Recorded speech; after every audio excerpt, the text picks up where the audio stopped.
Hello everyone, কেমন আছো তোমরা সবাই? আমি ঈশা। আমার আরও একটা নতুন ভ্লগে তোমাদের সবাইকে স্বাগত। এটা কিছুদিন আগেকার ভিডিও, তাই আমি বুঝতে পারছি না যে সেদিন করে বলবো না আজ করে বলবো। আমার সুবিধার্থে সেদিনটাকে না হয় আজ করে বলি। এত সময় আমার সঙ্গে যাকে দেখছো, আজ তার জন্মদিন। সে কিন্তু সম্পর্কে আমার ভাই হয়। আমাদের মধ্যে আরও একটা সম্পর্ক আছে, স্টুডেন্ট টিচার, তবে সেটা কিন্তু মাত্র 1 ঘন্টার জন্যই। আজ তার 5 বছর পূর্ণ হলো, তাই এত আয়োজন। আর যার জন্য আয়োজন তার কিন্তু ঘুম পেয়ে গেছে। প্রায় সব বাচ্চারাই কিন্তু দুপুরবেলা ঘুমায়, আর সেরকম ওরও ঘুমানোর টাইম ছিল দুপুরবেলায়। বাড়িতে যেহেতু লোকজন আর সব বাচ্চাদের কিচিরমিচিরে ও ঘুমাতে পারছিল না।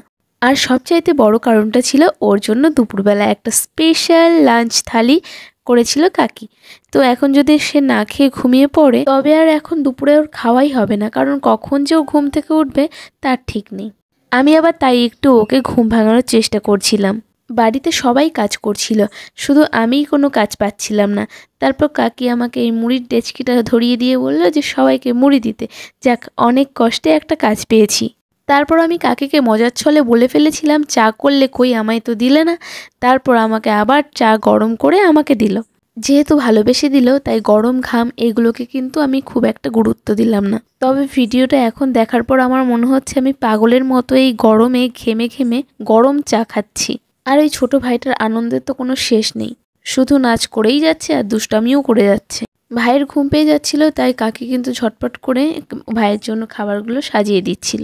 সাজিয়ে গুছিয়ে খেতে দেওয়া, এই ব্যাপারটা আমার দারুণ লাগে। তবে আমি কিন্তু খুব মিস করি। এই ভাইটার নাম কিন্তু অনিন্দ, তবে আমি কিন্তু ভালোবেসে ওকে গুবলু বলে ডাকি। গুবলু যখন খেলছিল তখন কিন্তু ঘরে কাকি খাবারের আয়োজন করেছিল, তাই ওর জানা ছিল না। তাই ওকে একটু সারপ্রাইজ দেওয়ার জন্য কাকি চোখ বন্ধ করে নিয়ে এসেছিল।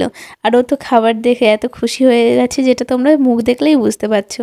আর এখানে ও কিন্তু বলছে যে কোনটা কি কি খাবার ছিল। হলো, আমিও না হয় আরেকবার বলে দিই। এখানে ছিল ভাত, মাছ, শাক, পটল, আলু, কুমড়ো, পাঁপড় ভাজা আর লেবু লঙ্কার সঙ্গে ছিল ডাল, দই কাতলা, চিংড়ি মাছের মালাইকারি, মাছের মাথা, মাংস, লুচি, আলুর দম, আর ছিল কয়েক রকমের মিষ্টি, সিমুয়ের পায়েস, দই, রসমালাই আর কিছু চিপস।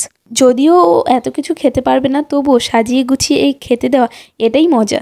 এতগুলো খাবারের মধ্যে আমি যখন গবলুকে জিজ্ঞাসা করলাম কোনটা বেশি ভালো, তখন ও এত খাবারের মধ্যে দেখালো চিকেনটা আর চিপস চকলেটের যেই থালাটা আছে সেইটা। খেতে বসে পড়লেই কি শুধু খাওয়া যায়? এখন কিন্তু চলছে আশীর্বাদের পর্ব। বেশ কিছুক্ষণ ধরে বসে থাকতে হবে আর সবার আশীর্বাদ নিতে হবে, তারপরে গিয়ে খাওয়া দাওয়া। আমাদের পরিবারেতে যেহেতু অনেক মানুষ, তাই অনেকেই কিন্তু ওকে আশীর্বাদ করছিল। আমি তো ভাবছিলাম ও বিরক্ত বোধ না করে, কিন্তু না, ও তো বেশ লক্ষ্মী ছেলেটার মতো বসে আছে আর সবার আশীর্বাদ নিচ্ছে। গবলুকে বলা হয়েছিল যে তোমাকে যখন আশীর্বাদ করবে তখন তুমি সবাইকে প্রণাম করবে, আর ও কিন্তু এই কথাটা খুব মনে রেখেছে। ও সবাই যখন ওকে আশীর্বাদ করেছে তখন কিন্তু ও সুন্দর করে সবাইকে প্রণাম করেছে। একটা জিনিস খেয়াল করেছো, সবাই যখন ওকে আশীর্বাদ করছে ও কিন্তু হাতে চিপস চকলেট এইগুলো সব নিয়ে রেখেছে, কারণ পাশের থেকে ওর ছোট্ট ভাইটা সব নিয়ে যাচ্ছিল আর ও ওরটা গুছিয়ে গুছিয়ে রাখছিল। এখানে রাগ করেছে কারণ ওর চিপস চকলেট নিয়ে গেছে ওর ভাই, তাই তো সে আর রাগ করেছে, খাবে না। এত রকমারি রান্না ওর নাম করে হলেও আমরা কিন্তু সবাই মিলেই খেয়ে নিই। গবলু ধীরে ধীরে খাক আর আমরা চলো বাইরে যাই আর দেখি সবাই কে কি করছে। এই যে কোলের মধ্যে সেই দুষ্টু, যার জন্য গবলু রাগ করেছে। এই জন্মদিনের 1 সপ্তাহ আগে থেকে প্রায় বৃষ্টি শুরু হয়েছে, প্রায় প্রতিদিন বৃষ্টি হচ্ছে। তো আজকে কিন্তু প্রচুর রোদ, তেমনই গরম। আমরা ভাবছিলাম গরম পড়েছে পড়ুক, তবে বৃষ্টি না হোক। আর এদিকে সবাই এখন মাছ মাংস ধোয়াধুয়ির কাজ করছে। ওই যে সবার শেষে যাকে দেখছো সে হচ্ছে আমার ভাই। ও কিন্তু মাছ মাংস খেতে একদমই পছন্দ করে না, শুধু বলে গন্ধ লাগে। আমার দেখলেও অবাক লাগছে যে ও এগুলো পরিষ্কার করছে।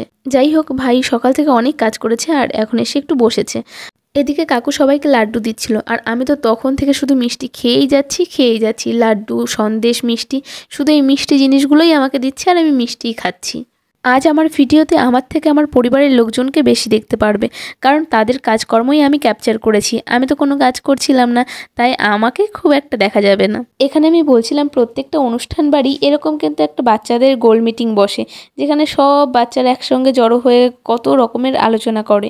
ডাইরেক্ট কাজ না করলেও আমি কিন্তু ইনডাইরেক্ট কাজ করেছিলাম, কারণ হচ্ছে এই পুচকুটাকে আমি আমার দায়িত্বে রেখেছিলাম, কারণ কাকি হচ্ছে কাজ করছিল আর ওকে না রাখলে কি করে কাজ করবে। তবে কাজ করলাম তো।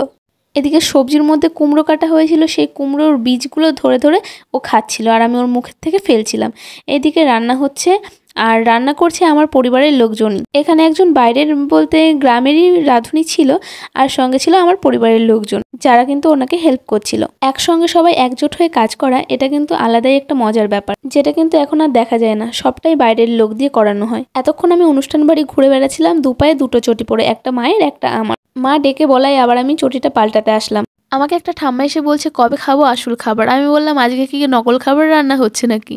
আমাদের বাড়ি গ্রামে, আর গ্রামের দিকে কিন্তু প্রায় সকাল সকাল মানে সন্ধ্যার দিকেই সব আত্মীয় স্বজনরা চলে আসে। তাই ভাই বিকাল থেকেই কিন্তু কেক কাটিং এর জায়গাটা সাজানোর জন্য প্রস্তুতি শুরু করে দিয়েছিল। আর এইদিকে আমি বলছি দে তো ভাই আমি একটা বেলুন ফোলাই, কারণ এইরকম পাম্পার বলে না কি বলে আমার ঠিক জানা নেই, আর জানা থাকলেও আমার মনে নেই। তো আমি এইগুলো দিয়ে কখনোই বেলুন ফোলাইনি, আমার ইচ্ছা হচ্ছিল ফোলানোর জন্য, তাই ভাই আমাকে দিল একটা। কিন্তু এগুলোতেও কিন্তু খুব প্রেশার দিতে হয়। ভাই বিকাল থেকে কাজটা শুরু করলেও সন্ধ্যার মধ্যে শেষ করতে পারিনি। এইদিকে সবাই আসতে শুরু করেছে, তাই ভাই আমায় বললো দিদি লেটারগুলো আমাকে একটু ধরিয়ে ধরিয়ে দে, তাহলে তাড়াতাড়ি হয়ে যাবে। তাই আমি ওকে লেটারগুলো পরপর সাজিয়ে সাজিয়ে ধরিয়ে দিচ্ছিল। ফাইনালি এই যে সাজানোটা কমপ্লিট হলো, তবুও কিন্তু সব বেলুনগুলো লাগানো হয়নি, আর কাপড়ের ওপর যেহেতু, তাই সব বেলুনগুলো লাগালেও খুলে খুলে পড়ে যাচ্ছিল। এদিকে আমার আর কি, আমি কিন্তু সব দিকে একটু তদারকি করছিলাম। আর এরপর আমার কাজ ছিল টেবিলের ওপর কেকটা দিয়ে একটু সাজিয়ে দেওয়া। সব রান্না কমপ্লিট, এরপর কিন্তু সবার শেষে ভাতটাও হয়ে গেছিলো। তারপর কেক কাটিং হওয়ার পর এখন চলছে খাওয়া দাওয়া। আমার ফোনে একটু সমস্যার জন্য কেক কাটিংয়ের ক্লিপটা আর শেয়ার করতে পারলাম না। আমার পাড়ার মানুষগুলো কিন্তু খুব মিশুকে এবং ভালো, খুব আনন্দ করতে পছন্দ করে। আমরা কিন্তু নাচ করতে খুব ভালোবাসি, তাই অনুষ্ঠান বাড়ি নাচ ছাড়া ইনকমপ্লিট। অবশ্যই কিন্তু আনন্দদায়ক অনুষ্ঠানে। এইদিকে একটু নাচ শুরু করতে না করতে দেখো ঝমঝমিয়ে আসলো বৃষ্টি। সারাদিন আকাশ ভালো থেকে যখনই এক ব্যাচ বসলো খেতে, তখনই আসলো বৃষ্টি, আর সবাই যখন আসে শুরু করে। এরপর আমার হঠাৎ করে চোখ পড়লো এই যে এই টেবিলটার দিকে, দেখছি যে আমাদের বার্থডে বয় খেতে বসে পড়েছে, সঙ্গে ওর থেকে একটু বড় সব বন্ধুদের নিয়ে। বৃষ্টিতে খাবার জায়গাটাই অসুবিধা না হলেও তার পাশে জায়গাটা কিন্তু বারে বারে হাঁটার জন্য, যেহেতু জল কাদা, এর জন্য স্লিপ হয়ে গেছিলো। তারপর আমরা আবার সবাই মিলে আর একটু নাচ করে নিলাম। আমিও একটু নাচ করেছিলাম, তবে এই গান ছাড়াই এরকম নাচ দেখতে না খুব হাসি পাচ্ছে। একটু নাচানাচি করে আমরা চলে এসেছিলাম খাবার খেতে।